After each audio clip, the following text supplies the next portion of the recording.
ये मनुष्य शरीर को पाने के लिए कितनी योनियों भटकना पड़ता है। जैसे आकार चरी लच 84 जोनी भ्रमत ये जीव अविनाशी, फिरत सदा माया कर फेरा काल कर्म स्वभाव गुण घेरा।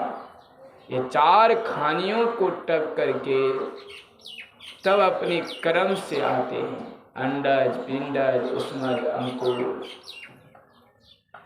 जो हम लोग ये पिंड शरीर से है, ये मानुष शरीर को पाकर अगर प्रभु का भजन नहीं करते हैं, गुरु का नाम को नहीं गाते हैं, तो ये शरीर पाना भी बेकार हो जाता है।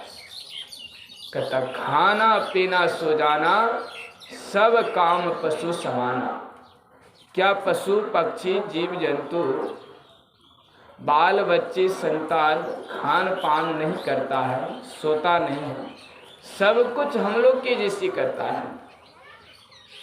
कि बात फर्क इतना ही है, जो कि पक्षी लोग पशु लोग ये सब कभी भजन कीर्तन नहीं करता है, हरि नाम को नहीं गाता है, इसीलिए इन्हें पशु पक्षी जीव कहते हैं। और मनुष्य शरीर को भी पाकर के बहुत सारा आदमी इस तरह का कर लेता है कि मनुष्य होकर के भी उनको पक्षी का और जानवर का अभिनय देता है। कभी कहता है कि गधा है, कभी कहता भैंसा है, कभी कहता और चीज़ है। क्यों कहते हैं? क्योंकि इस अभिलन्ना से यह होता है कि यह मनुष्य कभी भजन भक्ति नहीं करता है और बुद्धि नहीं है, खान पान शिष्टाचार रहन व्यवहार, तो इसलिए मनुष्य शरीर को भी रहते हुए भी इनको यह पद का सर्वेक्षण दिया जाता है कि तुम जानवर हो। इसे जानवर कहा जाता है। आखिर जानवर कहने की तात्पर्य क्या होता है? क्योंकि इनके अंदर भेद भावना नहीं है।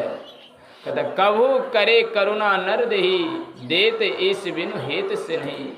आकर शयन करने वाला ईश्वर कभी दया कर जीव मनुष्य का शरीर देता है। ये शरीर मनुष्य का शरीर है। जो अगर ये मनुष्य का शरीर पाकर के जो मनुष्य ईश्वर का भक्ति भजन कीर्तन श्रवण पर लगा नहीं रहता है, तो ये मनुष्य शरीर पाना भी बेकारे है। जरा सोचिए, ये मनुष्य शरीर पाकर क्या करेगा? जो हरि नाम को नहीं जपता, हरि भजन को नहीं करता, भक्ति नहीं करता है, तो ये मानव शरीर पाना भी बेकारी है। कभी तो हरि नाम का जाप कीजिए, कभी तो अपना भक्ति को मन में उतारिए। 1000 काम छोड़ करके, घर के कार्यालयों को छोड़ करके, सब समाधान को छोड़ करके अपने समय के मुताबिक अपने सत्संग स्थल कुटी पर मंदिर पर जा करके सत्संग को सुनना चाहिए। और कहता है लोग हमेशा काम काज, कहता काम काज से हम लोग परेशान रहते हैं। हरदम है तैयार तो पाप कमाने के लिए, कुछ तो समय निकाल हरिगुण गाने के लिए। और हरदम हम लोग तैयार है काम काज कार्य पर लगा कर रहने के लिए। और कुछ तो समय हम लोग निकाल किसके? हरि गुण गाने के लिए। अब कुछ समय निकलता नहीं है, इधर से हम लोग चले जाते हैं।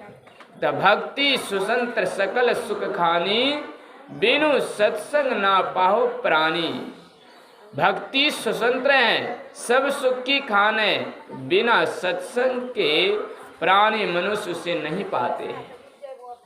भक्ति तो सुख की खान है। कहाँ मिलेगी भक्ति? भक्ति कहाँ मिलेगी? जहाँ सत्संग होती है वहीं मिलेगी। कहता प्रथम भक्ति संतन संगा। अगर प्रथम भक्ति साधु संतों का संग नहीं करेंगे तो हम लोग को भक्ति कहाँ मिलेगा? नहीं। इसीलिए प्रथम भक्ति संतन की संग करना। और सत्संग बिना कोई विवेक नहीं होगा, सत्संग बिना कोई ज्ञान नहीं होगा, सत्संग बिना कोई ध्यान नहीं होगा, सत्संग बिना कोई बुद्धि भी नहीं होगा। सत्संग से ही हम लोग सब चीज ज्ञान मिलती है। सत्संग 3 प्रकार की हो जाता है। एक सत्संग जो हम लोग अभी कर रहे हैं यह आध्यात्मिक सत्संग है। एक सत्संग घर में होते हैं, कोई बेटी की शादी दिलाना, किसी के घर में कोई कार्य करना, तो मिलजुल करके विचार करते, मीटिंग रखते, यह भी एक प्रकार का सत्संग है। एक सत्संग कार्य सभा के लिए होता है, राजनीतिक के लिए है। इस देश को जो प्रधानमंत्री चलाता है तो उसमें मीटिंग रखा जाता है, सब मंत्री को बुलवा करके पूछा जाता है कौन राज्य में कौन चीज की कमी है।